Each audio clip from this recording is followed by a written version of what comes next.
Good morning. With us Good today morning. is John Ferguson and Christopher Aspaas from St. Olaf College. They will be our featured clinicians at the Augsburg Fortress Music Clinics this summer. John is the Elliot and Clara Stockdale Johnson Professor of Organ and Church Music and cantor to the student congregation at St. Olaf College in Northfield, Minnesota. His responsibilities include directing the church music organ program, teaching organ, and conducting the St. Olaf Cantori. John came to St. Olaf in 1983. Christopher Aspaas is Associate Professor of Choral and Vocal Music at St. Olaf College, where he conducts the Viking Chorus and leads the St. Olaf Chapel Choir. Chris also is the music director and conductor for Magnum Chorum, a Twin Cities choral ensemble. Both John and Chris travel extensively as guest conductors and workshop leaders, and no one should ever miss the opportunity to participate in a John Ferguson Hymn Festival. Augsburg Fortress is most fortunate to have John and Chris as two of our clinicians for our summer music clinics. I thank both of you for taking the time to address a few topics which should be of great interest to our audience. And I think we'll start with John. Chris, feel free to chime in whenever you want to on this one. John, what are some of the biggest changes you see in church music from when you first started your career as a church organist? Well, that could be a long list since I started at age 13. But what I think I'm going to do is talk about what I've seen more in the last 10 years or so, and I think there are two. One is there's a great tension in the church at large right now over the various styles of music appropriate for congregational song. And I think this presents challenges to people who would like to be servants but don't quite know what they should be doing as servants. And that's one. I think the other is that from the standpoint of the churches, there's been a serious decline of really fine part-time church musicians. The full-time church positions, that's fine. There are wonderfully qualified people who hope to make a living doing this. And I've noticed that many churches which used to have part-time people, if they're really desirous of continuing a strong music program, have realized they need to have a full-time person because that's how they can get the kinds of abilities they want. But I think there are many other churches that are hurting a little bit because it's hard to find people who will do it part-time. And there are many reasons for this. Partially, I think, a change in how the workforce finds itself these days. Many, many more opportunities for women. The notion of women raising a family and being full-time in the workforce instead of being a part-time person, which was natural for musicians. And then that probably reflects then in the organ enrollment here, which when I came was primarily women and now is primarily men. Very true. Christopher, you were a student at St. Olaf. What are the big changes that you see since you were a student there? So, since I was a student at St. Olaf, I would say the biggest change has been in the student population. In the last 4 years, more than half of our incoming first-year students has come from outside of Minnesota, almost every state represented here. And we have a much greater geographic diversity, a much greater ethnic and socioeconomic diversity, a much greater diversity of worship tradition. We have a Muslim prayer room. We have Shabbat services. We have obviously our St. Olaf student congregation, which although it is a congregation of the ELCA, practices very ecumenical and open and inviting worship.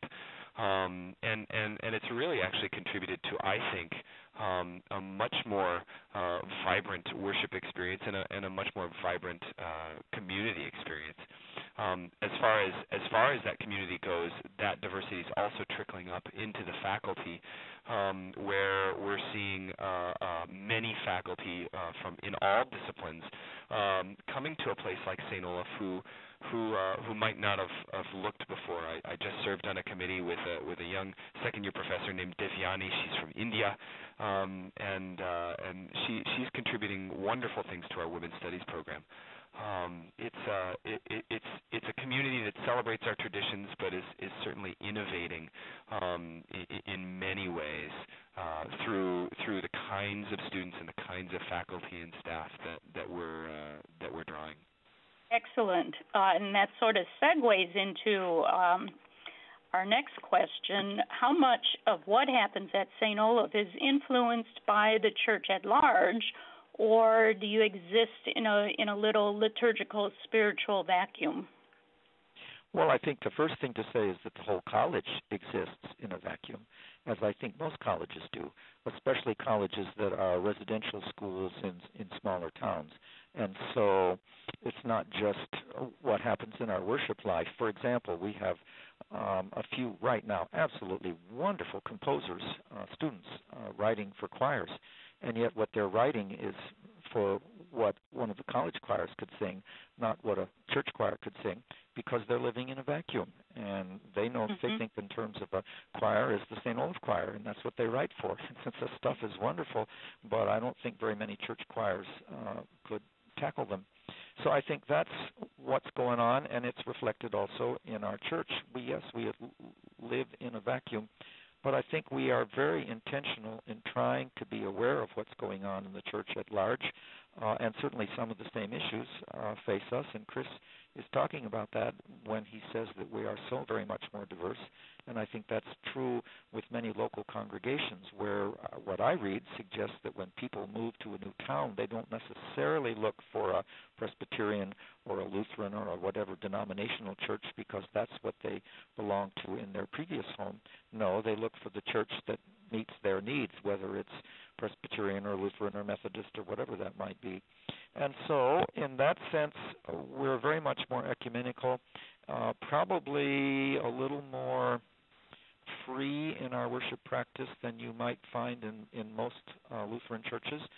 In fact, I think sometimes that makes us seem a little suspect to certain folks in the Lutheran Church who are concerned about following all the exact rubrics in the book, because we're a little freer about doing that. And I hope we do that with integrity.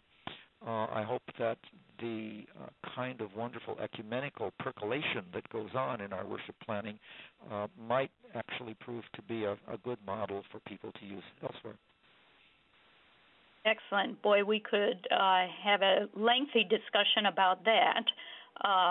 But let's move along here. And Christopher, what would be the best suggestion for keeping the voice sounding young? Well, isn't that the million-dollar question for just about all of us involved in church music with our aging population in choir? And actually, the best example of that for me is my hometown church choir in Sioux Falls, South Dakota, where I grew up. I remember going on a tour with that choir when I was in 7th grade to Norway, and I got to know all these folks very well. And all of them are still in the church choir at First Lutheran Church in Sioux Falls, South Dakota.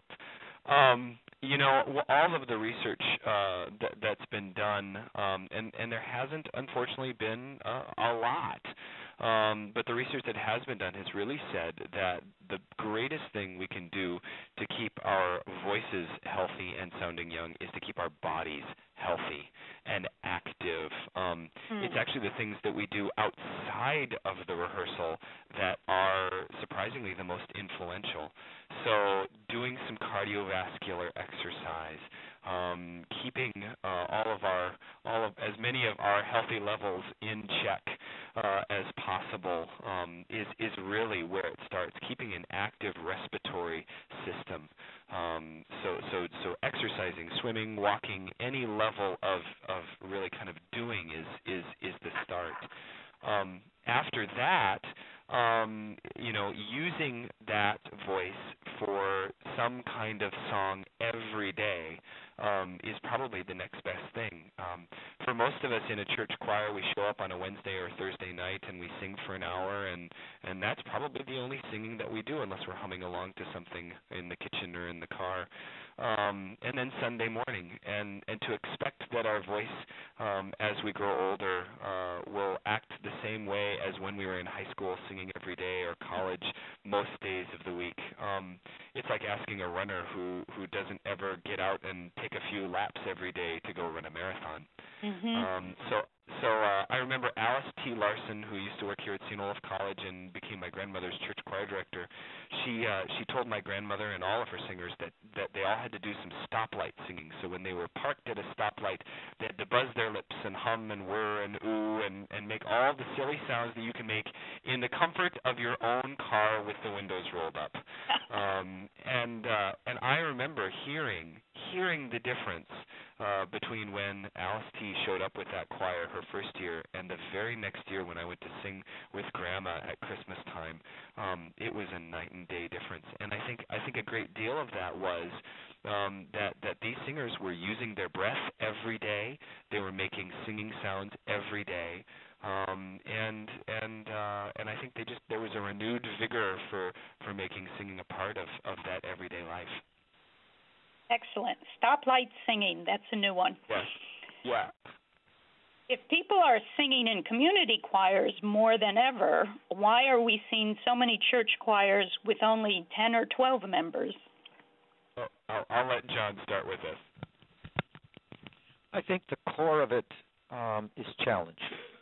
I think, and Chris is nodding his head here, I think that people join community choirs, which are usually auditioned, because they want to sing more challenging repertoire. They really don't have to put up with the weaker singers. They don't have to put up with unstable attendance.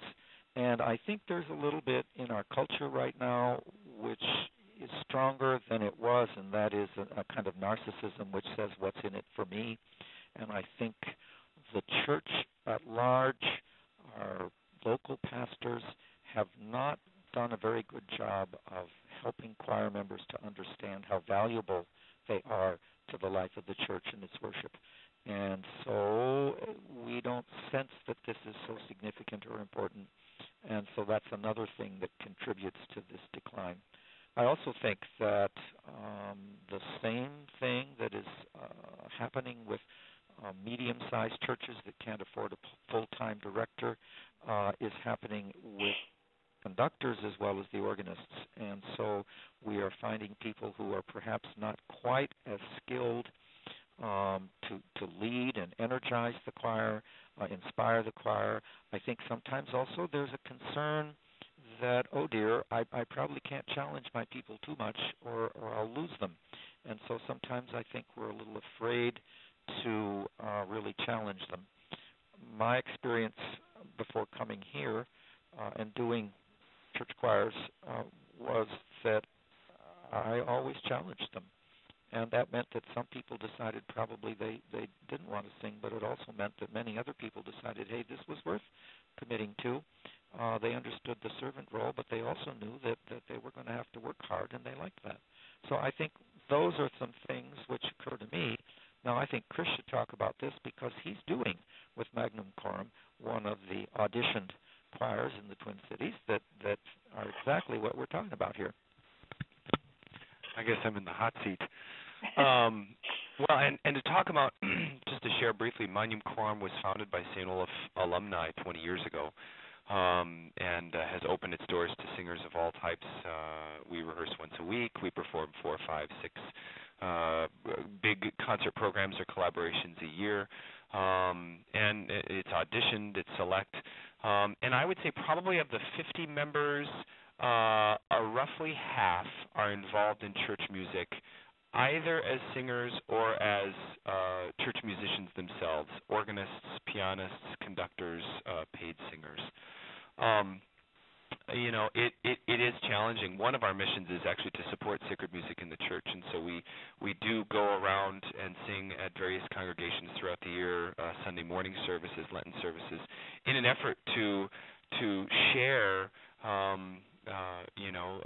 the most excellent music that we can with congregations, and to, I hope, revitalize and remind folks of what is possible in places where it might not be present.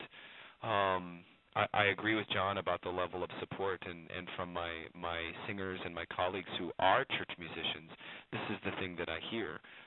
Unbelievably limited budgets.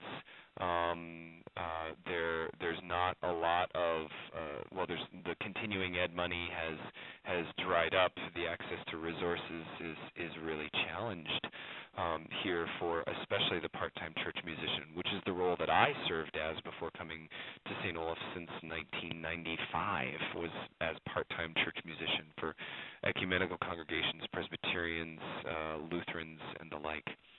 I think also one of the issues is that, again, many of our younger, fresh singers that are coming out of great collegiate choral programs are again looking for that challenge, and they're not necessarily always looking to fulfill the spirit of service and the spirit of contributing their strength to community. Not necessarily understanding that, gosh, if every single singer in college went on to find a church home and sing, I can't imagine the vitality and energy and quality that these recently vocally educated folk could bring. I think that's a bigger cultural disconnect with the church, which is I think our college students are leaving college and not finding a church home, many of them. And so I think that it's also a part of the bigger issue with the church right now, which is expanding and continuing to entice and to remind our young people that there is a place for them in the congregation, in the choir, and in service. Certainly another topic we could have a lengthy discussion about. Yeah, you sure could. And I want to add one thing. Last week I got a letter from one of the larger churches, Lutheran churches in the Twin Cities, with a really fine musical tradition, and it was from the senior choir director, the adult choir director, saying, do you have some singers that are going to be coming to the Twin Cities? I'd like you to invite them to come and worship with us, but also sing in our choir. And there was little cards that she included in, so that if I were seeing my choir and could say, hey, who's going to be in the Twin Cities next year, I could give them the music director's card with phone number, email. And so one other thought that occurs to me is that probably we directors in the churches should be a little more proactive in actually going out and recruiting these people even before maybe they've moved to our town, in the hopes that those connections made might encourage someone to give it a go and see how it works. Because I certainly know that in the two church choirs I did before coming here, the mix between the veterans and the new folks was one of the things that made both of those choirs really thrive, both on a social level as well as on a musical level. So I was very impressed with this and thought, yes. So today in my church music practicum class, we're going to discuss recruiting college students before they graduate, because I think that's a great idea. Great idea. Do we have time for one last question? Oh, sure. Okay. Name something you do now that you never would have dreamed of doing when you were younger. Are you talking about musically or as just a hobby or what? Either or. Either or. You pick. Well, one thing that I would have never dreamed I was doing, be doing, is that I'm really delighted that we have a good percussionist here who loves to do ethnic percussion and is willing to help me learn how to be a conga player. And I really think it's sort of a gas, and I never would have imagined I was going to do that. So that's on the musical level, because when we do cross-cultural song here, we try to do it in sort of creative ways, not necessarily the most traditional ways. As a human being, I suppose the thing that I would never have dreamed I was doing is that I get just a great blast out of my collection of military vehicles, which I always dreamed of perhaps owning one, but I never ever dreamed that it would happen, and now it's happened. So I guess that fits in, and it's really a delight, and it keeps me young, I think. So, Chris, what are you, the young guy, doing? Boy, that's a great question, isn't it? Well, musically, just being back at St. Olaf, I think, was one of those just a real magical moment. I mean, to be a student and a singer here, and now to be a part of the other side of the desk, I guess, is pretty amazing. The chapel choir just finished a performance of the Brahms Requiem 2 weekends ago with the St. Olaf Orchestra, and it was just a dream come true. I spent about my first 2 years here thinking, well, we were in church or in performance, I was facing the wrong way, not looking out at the congregation. Personally, I've got 3 wonderful daughters and a lawn that still needs to be dethatched, and I just can't. I never imagined having a young family and raising 3 beautiful girls with my loving wife. It's been an absolute amazing journey, and I never would have imagined having 3 daughters or even a house or a dog. So that's probably what I'm thinking of. Right. Okay, I think we have run out of time, but I would invite our audience to attend one of our 7 summer music clinics featuring John and Chris. In addition to our normal choral, keyboard, and handbell reading sessions, John and Chris will be presenting workshops on a variety of topics, giving attendees ample time for questions and dialogue. And everyone is, of course, invited to participate in the hymn festival crafted by John and Chris. The dates, locations, and schedules are on your screen right now. And again, our thanks to John Ferguson and Chris Aspaas. I look forward to hearing more from them this summer and meeting many of you. And before you go away, one other thing. I will be sure to have Chris bring some pictures of his lovely daughters, and I'll bring a picture of one of my military vehicles. So there. Excellent.